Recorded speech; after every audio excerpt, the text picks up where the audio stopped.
Welcome to Life Workshop, where we discuss the forgotten basics.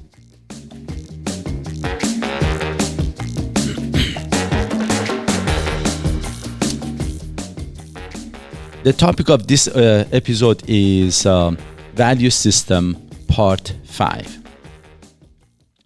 So as usual, the most favorite host, Mo, myself, and most favorite co-host, Bo, is here again. And we are going to be discussing this subject. Again, as you know, I have done obviously 4 parts on this before the 5th one, that is this one, that is coming up. And the reason is value system is a very important thing. And the reason it is important because they are the value system that we have decides where we end up in life.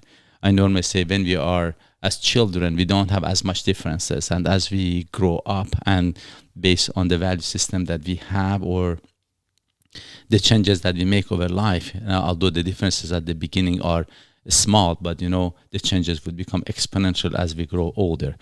And basically when we get older, because of that, we end up to have our different lifestyle when it comes to family, when it comes to physical health, to finance, to being happy or not, and lots of aspects. And it is simply because of those decisions that we make and those the values that we have during our lifetime. And very simply, we can just, kind of review them to see, are we on the right track? So I'm going to start to begin with this story. I don't know if you have heard this, you heard this one on the news. In Banff, Alberta, which I don't know for people that they are not from Canada or they don't know where Banff is.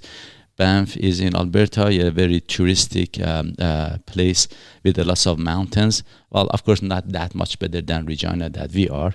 We have a Douglas Park Hill. That's pretty cool. It's like 50 feet high. Well, kind of almost equal to Rocky Mountains. But anyways, I don't know why. Banff has more name than us we have in here. But anyway, in Banff, Alberta, there is a gift shop. I don't know if you have been there. I have been there quite a few times. There's only one? Well, the one that I know is one. There is one, then you cross the bridge, you turn right. But anyway, there is, you should know now the address. Yeah. Oh, yes. That was very clear and detailed. But anyway, there is this guy that he goes there, and then he sees a piece of rock that they have for sale in this gift shop, I think for $25 or something. And then he goes when he wants to pay for it. I think he gives a 50 and says, keep the change. And then afterwards, he sells that piece of rock, I don't know, for $250,000 or $350,000. Thousands dollars. What? On eBay, yes. This was on the news, I think around 2005, 6, something there. Don't quote me on that, but it was somewhere there. It was a very special rock that they didn't have like special sentimental? No, not like, sentimental. What are we talking about? Is this like a scam? Like the guy just... No, I believe, I don't know what it was. If you ask somebody who knows about rocks, probably they can make a much better guess. Okay. I just know the story. And it was on the news. Sorry. No, that's okay. It was on the news. And actually the newsman said, so can the store go back and, claim for the money back or something? No. They said, no, it was just a fair deal. And actually he left them a very good tip too. So that's it. The deal is over. Mm-hmm. But anyway, he sold this. So the moral of the story is this. That rock had the value. And a lot of people walked by it. Mm-hmm. Nobody paid for it for even $25. Right. Till the guy who knew the value bought it and sold it to some other people who knew the value. Right. So in life, do we run into this kind of issues? All the time. I would say all the time that happens. Exactly. In different varying forms, yeah. Exactly. For the rock, of course, I wouldn't, we cannot blame each other. Oh, I should have known. No, we don't know the rocks. That's cool. Mm-hmm. But when it comes in life, generally, we should know that, are we making these mistakes? So now I'm going to go back to this. That as we see some valuable thing in our, let's say among friends or among people that we know or, some other things, and simply we just miss them and walk by, just because of the way, because we don't know how to value things. For example, now I'm going to bring some examples, and sometimes they may not flow quite well, but I'll try. I do my best. Okay. So, for example, a buddy of mine, I run with this group, as I said, and there are quite a few of us there. So one day we are running with a buddy of mine, and as we are running, he says that, Mo, I have this, let's say foot pain. I said, come and see me. I'm a physical therapist. And then he said, so how quickly can I come and get in? I said, I can get you in within a day or two. This is what he said. So if you can see me that quick, probably you're not that good. I said, wow, whoa. And then he laughed after, right? And said, no, actually, no. He meant it. He really, his value system was this. And I asked him, I said, so I'm not going to obviously say the name. I said, so how long of a weight shall I put you on before I become a good physio? Because if this is how you judge somebody being good or not based on how long they keep you waiting, you tell me, is it a week, 2 or 3 weeks, or what is that magic number? Yeah. So this guy wanted to be put on the wait list. Basically, this is the conclusion. He must love the Canadian healthcare system. You want a hip replacement, 2 years, it must be the best ever. Jeez. And actually, that's a very good point. I never thought about it that way. But you go out of your way to get him in right away. Yeah. Of course, and he meant it. He meant it. It was not that he was just kidding about that. He said, so basically, because if you're very good physio, and that is true, sometimes some physio clinics, I know this, if you call, there is a long wait list. But the reason there is a long wait list is not necessarily because they are good. It's because of the way that they work. And for example, the way that they don't work. They don't want to work as much. They don't fill up their cancellations. I'm aware of, at least one clinic that they are doing it that way. And they have quite a few physio, but everybody's working part-time, and really they don't want to work as much. So because of that, to get in is not as easy. And actually, it has been a question for myself. For example, if you have a 3 weeks waiting list, what will happen to a patient that you see now? When would be their next appointment? 3 weeks from now? It doesn't work like that. So I don't know how they do it. That is out of my scope. But the question was, I asked this buddy of mine, so how would you do? Or would you really check the reviews to see how good of a physio you are? Oh, by the way, I had a client tell me one time that not to even care about those reviews, he says, because all you ever hear is the negative stuff. She says she doesn't even, she is like, don't even worry about it. That. It depends where you see the reviews. If reviews that normally they don't have to put their name in, then anybody can say anything. Yeah. But really, what are you saying? Anyway, but the ones that their name is there, often people try to say good stuff. And actually, as I said, you can go read the reviews on me. And by the way, not bragging or something, but I have been rated one of the best physios in the city. I'm just kidding. but actually the best physio, but I'm just humble, okay? Uh-huh. But the moral of the story is that this buddy of mine, that was his view. So then I went afterwards and asked people this question, and I have this question for yourself. Then I said, if there are 2, let's say, doctors, and you don't know anything about them, nothing, but one of them you can get to see right away. The other one you have to wait for 3 weeks to get to see them because they're too busy. Which one would you go to? I guess it depends on what I'm trying to get done. But I mean, I'm going to go with the one, because if I have to see a doctor, I probably need it now. I don't need it in 3 weeks. I need it now. Yeah. So I will if you don't know. To the one that is open. Unless it's like my own personal, like, my family doctor or something, right? Then I would probably wait, right? Because we have a relationship. But if I'm just going to a Mediclinic, I don't get to control which doctor I see anyways. So you're going to go to the one that you can go and see, right? And this is actually the second part now. Because, sometimes I have had just consider this. There are 2 doctors. You don't know anything about them. With no information about them. Well, which one would you go? That one has the one that's open. Exactly. But the funny thing is that I have asked the same question, and that some people, they think, by default, because the one who has long wait list probably is better. Not But necessarily. that is the thing. We don't know that. We don't know that because maybe he's not working as much. Or else maybe He's on a holiday for 3 weeks. Because of that, it is after 3 weeks. Yeah, or maybe they just have regular people that they see, so they're more booked up, and the other person is new to that practice, and blah blah blah. Right? I say the wait list has nothing to do with how good you are. No. And sometimes do we make these wrong correlations? Very frequently. And very frequently. I'll continue, then we will see where I'm going with this thing. And then, for example, now imagine this again. You go to your doctor. One of them, your appointment list is for 8 o'clock, sees you right at 8 or very soon. The other one keeps you waiting for another hour or two before to see you. Which one would you prefer? Well, I prefer the one that is on time, but I also understand that something like that, if you're going, like again, we're going to a clinic or something, right? Maybe the guy before me or two before me had a real serious issue that they had to deal with.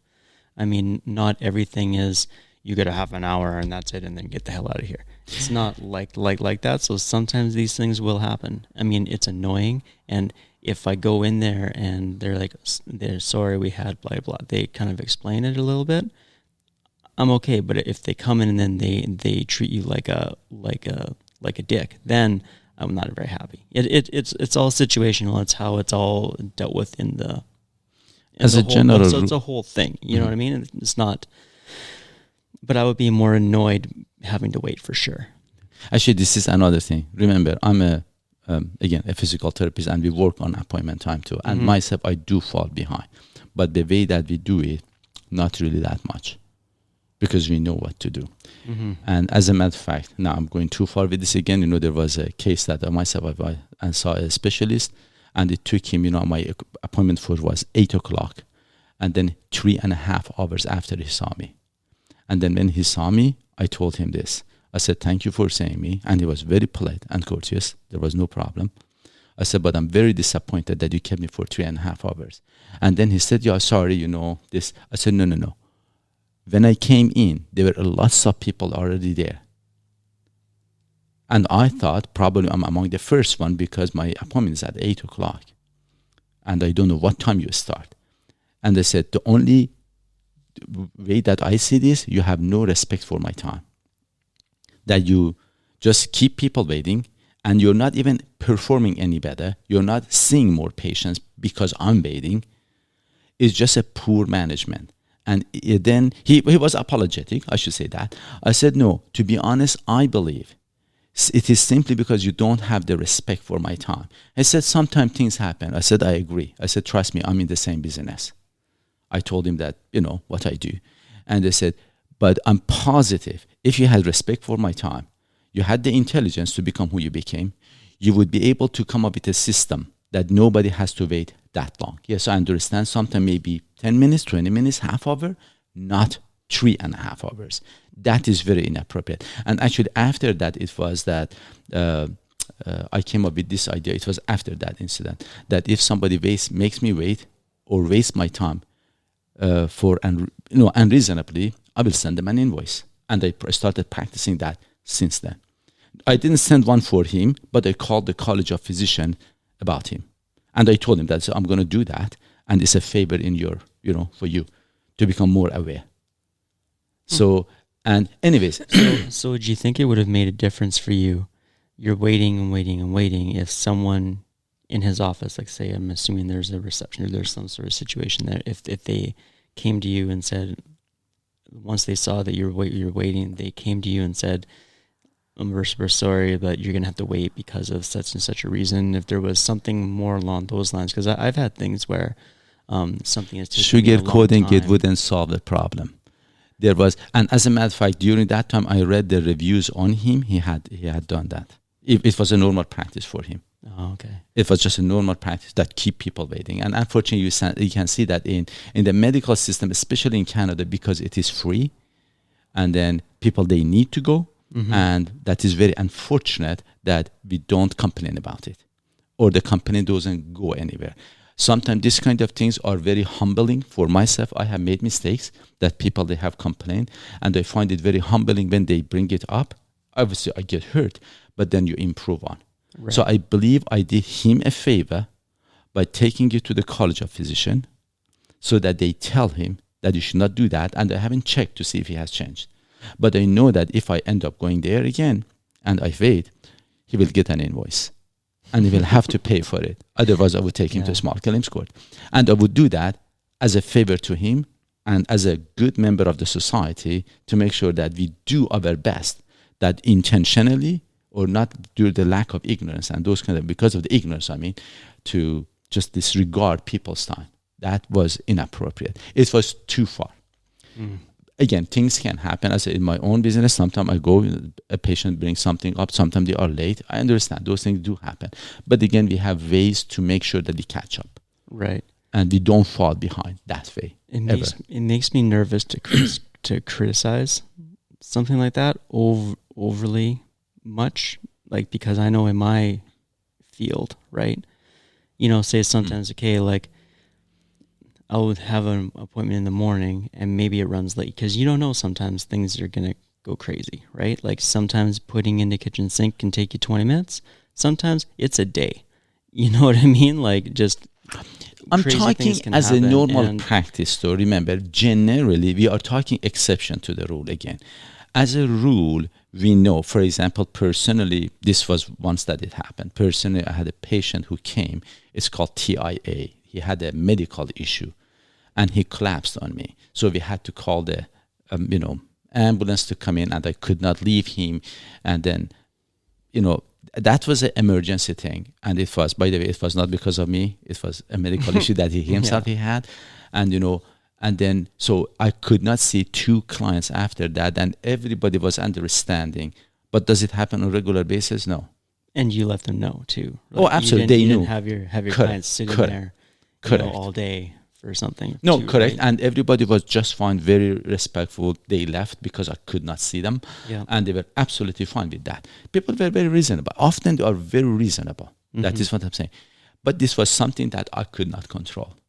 Right. So those things do happen. So I don't want to use those exceptions to the rule that make it a rule and every time you just behave that way. And unfortunately, in the medical system, we see this very frequently in here.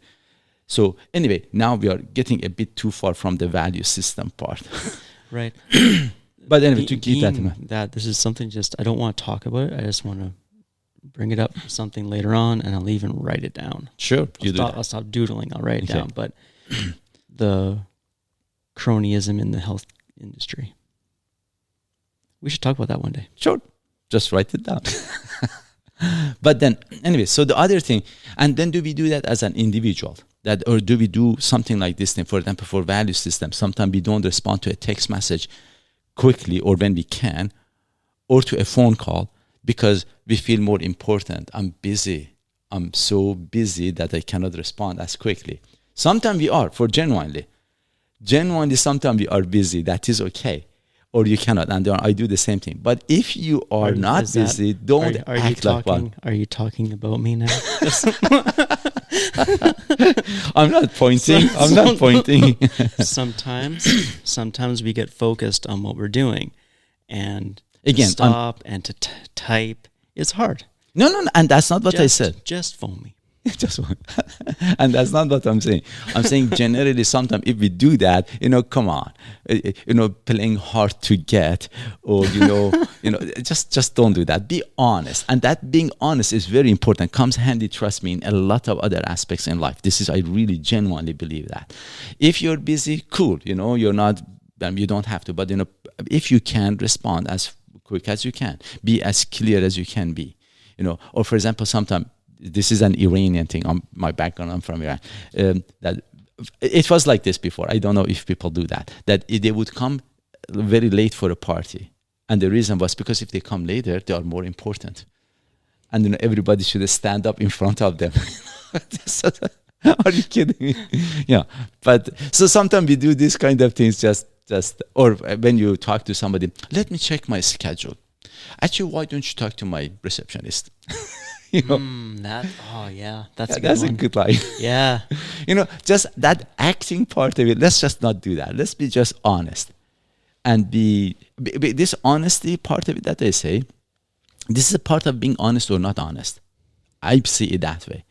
That Not if responding to a text message is honest or not honest? no, if you want to put a show, when you put a show that I'm busy, if that is the intention, it has been dishonest. Yes, that is what I'm saying. When we start to do something to create a persona, that's being dishonest. But of course, we have had a conversation about this. I'm not saying that sometimes, for example, I dress, let's say, more casual for the job that I do, or I wear a little bit more of a, let's say, a sporty thing because I want to present who I am. That's different. This is who I am. But if I want to dress differently, drive a different vehicle, have a different house, or behave in a certain way to create a persona that is not me, then that has been dishonest. Well, yeah. As long as it is you, it's cool. That's not good for you. That's not good for anybody. Yeah. And so that will create a lot of confusion, you know, for the person that, you know, my other side, we just don't get it, you know, that have you been honest or not. That's something about that though. The responding to, say, a text message or something, right? I'm not good for that. Like sometimes I can respond right away if it's an emergency, or if it's something that when I read, I'm like, oh, I need to respond to this right away.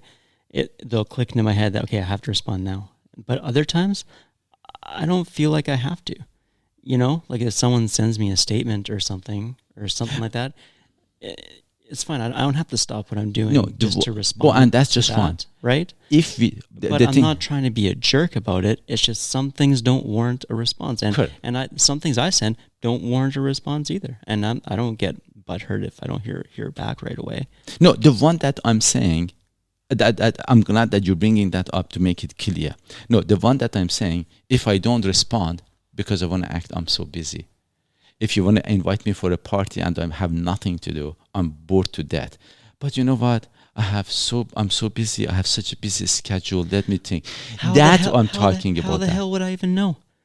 You're making this big thing like, oh, I'm so busy. I don't know. Just because you don't respond to messages, I have no idea how busy you are. I don't even care how busy you are. You just made this big show to do this thing, and I don't even care. So, what are you doing?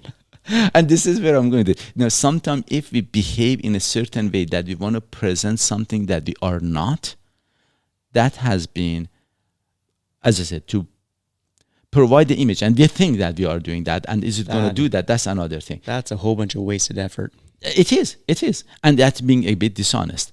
But I mean, let me, for example, bring it a little bit, home. Sounds like a lot of work. When I was building the house, when I was building my house, I called an interior designer, and then that was her response. You know what? I'm very busy, but I will try to fit you in. So when she said that, and this is text message. This is the text message. No. She's trying to be like nice, being like, okay, hey, okay. Let me see. Customer service. Let me see. I don't know. That was not the impression I got. At least those words, they don't do it for me. Okay. So I said, you know what? No. If you're busy, that's cool. I will find somebody else. Thank you. Then she comes back. Oh, no. I will fit you in. I said, no. I don't want to be fit in. I want to be scheduled. And I know I have come on a short notice. I need something, for example, within a week time. And if you cannot do it, it's just cool. The way that she put it, it offended me. That as if she's so busy. And by the way, as the conversation and text message, she gets back to me. Oh, you know what? Somebody canceled and now I can get you in. Look, that was not the impression I got. I don't think she was that busy. She would have been more than happy to have my business. She was just acting, and a lot of people do that.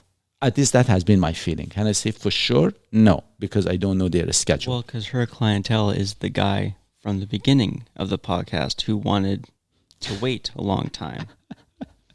Yes. Again, sometimes, as I said, some people, they think, and my impression of her was, and I could be wrong, and maybe she's really busy. It has happened personally that I have been really busy, and I put a flex time so that it doesn't get there. I have been really busy, and somebody calls in and says, to be honest, I'm really busy. Thank you for choosing me, but honestly, I'm just busy. And I'm very genuine about that. That has happened. And Was she not being genuine about that? that was not what I felt. You felt. I felt that, you know what, she actually was... How can you get a feel from a text message? The choice of words. She should have sent a smiley face. I don't know what to tell you. Because it's tough. That's one thing, though, too, about something like that, like text messaging, is tough to... Because two people can read the same thing and take it different ways, right? Which is super hard for that line of communication, right? You know? So I'm sorry. I'm being all like devil's advocate on you here, but I'm just You're saying, going to right? that exception to the rule, I think. You know, again, Maybe. that was my feeling, the way the conversation flew. Unless if I go bring the text message, I can't. And there was this podcast is going to become an hour and a half because I have to read every text message. Oh, okay. Sorry. So there was a whole bunch of things. Yes. It was not just a one sentence thing. Oh, okay. It was the way that it flew, the impression I got, the feeling I got was that. Okay. No, I have had people, for example, just for the sake, now you're pushing it, then I have to explain this. For example, once I was doing my business when we were building it, it was a boom, and I called this drywaller companies. I wanted somebody, and then the guy came, was very polite, and then he said, "Look, Mo, to be honest, I would love to come and do your job, and thank you for choosing us. But honestly, I'm busy for 7 weeks." That was his thing. "If you can wait for that length, I will be more than happy. We will come. I'll bring all my crews and we will finish your job within, I think, 4 or 5 days," because he had a big crew. And then I thanked him. Unfortunately, I didn't use him because I chose another one. And to be honest, because they were more available sooner too, it was a big mistake on my end. I should have waited for him and would have done a better job. But anyway, this is the moral story. He was very genuine and they were really busy. And that was just fine. If anything, I had tons of respect for the guy. But when sometimes they put that person, "Oh, I'm just so busy," and then at the same time they wish to have your business, that's a different thing. Myself, I'm busy as a physio, but again, I thank people for choosing me to come to me. "Oh no, I'm just doing you a favor to do you some good." No. I will be more than happy to see you. Thank you for coming. So when we do those personas that, we want to it gets a little bit on my nerve. Of course, again, the podcast is becoming longer than I want it to be. But again, so another thing. Now, again, back to the value system. I have my house that, for example, we have 2 basement units that, one of them, I wanted to have some people to live here. But, the concept that I have in here is that you're not just a tenant, but, we can get together time. You have all your independence. You can live there and nobody knows. But, time to time we can get together and, maybe eat supper together, have a coffee or do something. Cult leader. Yeah, good. It's like a co-housing thing, if people don't know about that. But then, for example, I had this person that came and he loved it, but he said, "But you know what? I have this couch because the unit is a little bit too small, and my couch wouldn't, if I put it there, it would take all the room." Mm-hmm. So basically, he made a decision to not come because of a couch, the value system. And he loved the idea, by the way. He loved the idea to be here and to have this thing. So, and I'm not sure how much he valued his couch versus the whole concept. Mm-hmm. But these are the decisions that we make, that you don't get the environment just because your couch wouldn't fit properly. Right. And understand that it's a choice that he makes. I don't agree with that kind of choice. On the other hand, right now, for example, I have this couple that the guy said, to be honest, I'm coming. Although the unit is small for us and I have too much stuff, I'm coming mainly because of the idea. I will get rid of my stuff. So somebody does it this way, the other one did it that way. Right. It is going back to the value system, that how much your couch or materials that you have that you can't fit, which is fair enough, and you have to get rid of, versus the environment that you're looking for. Which one is more important? Again, the value system, decides that. I'm going to make it very quick. In some, I don't want to say the name of a country, but there is in one of the places, if you respect people, they disrespect you more often. And if you disrespect them, they respect you. Because if I respect you, I'm not as good. But if I disrespect you, so this is a value system that is kind of existing to some extent. Of course, I know that the same country that I'm talking about is changing. I know that. But generally, this first thing, or for example, to look like a snob, but or thing becomes very important if I'm, or as we have talked about, if I talk like this, I'm more tough. This is the persona that you want to give. That's not cool. Just be you. So the value system decides, again, where we go in life, who we respect, who we want to become, the direction that we choose. Another thing that I want to go, I really can't leave this one alone. Okay. For example, very commonly we say diamond ring or gold and jewelry. Sometimes I'm not sure why.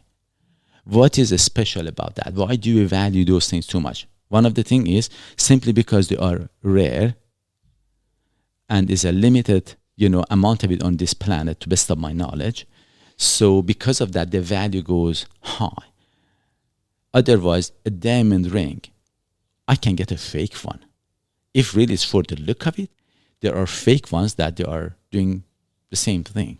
Unless if you really, really, really, and you have a good eye to see the difference and you are trained. Otherwise, you wouldn't. If really for beauty of it, you can get a fake one. I cannot understand why I should pay, or people pay thousands of dollars to get a real one. I make my necklaces at home, so I'm not a good person to and this ask is the this thing. question. If you're making it, if you're wearing it for the beauty of it, if it has something to it, which I don't get that part of it, but if somebody does, you can get a fake one. It does the same thing for a lot cheaper. Yeah. Why should you get that rare thing? Or for example, when we go and get some items that, do you know this glove is Mike Tyson's glove? Well, I can give you a glove and I will call it Mo's glove, and but it doesn't help you knock people out. Yeah. Because there is a difference. When we talk about this stuff, for example, they said it has sentimental value. Sentimental value is when it is my stuff, not about somebody else's stuff. Yes, I have a luggage that I came from Iran to here. It has a sentimental value for me. It has no value, by the way, and it is not for sale. Although maybe I should sell it. Oh my God. Mo came to Canada with that luggage. $300,000 on eBay. 350. Oh, sorry, 350. The bidding starts from 300. No, but seriously, another thing very quickly, I want to make it quick. Again, it's becoming too long. For example, dandelion is beautiful. It has medicinal value. It is but it's considered a weed, and it's not good. Why? Because it is available and is it just grows. No, but I think it's. At the same time, sorry, I'm going to finish this. But at the same time, there are some plants that they're so freaking finicky. You have to pay a lot of attention to them, and they honestly they don't just look any good, or just we think they look good because they are rare. So as soon as it becomes rare, we think is good, and we put value on it. That I don't understand. The way I look at it, practicality. Mm-hmm. If it's practically good, I prefer the dandelion. It's beautiful. It has values. You can, I believe, use it for medical as well as for food or something. Or yeah, you can eat greens and yeah. You can make wine of. There's some jam or some crap you can make of them. Yeah. And then why not to do that and we consider it as a weed? Oh, it's bad. While and then some stupid, I don't even know the names to bring one up, of plants that they are, as I said, just a pain in the ass to keep, and then you make one mistake, you don't talk to them for a day, they don't talk back. They just fade. Anyways, like grass, something like that. Stupid. Anyway, again, it became longer than I expected. Okay. So I want to finish it with this thing. As an audience, again, did any these examples that I use, do they relate to you or to somebody that please bring it up, discuss it with them, because again, they say one of the best ways to learn is to teach. So if you discuss it, hopefully that will help to kind of understand the whole concept that I was following. Again, don't forget, at the end, life is simple. We make it complicated. Take care, guys.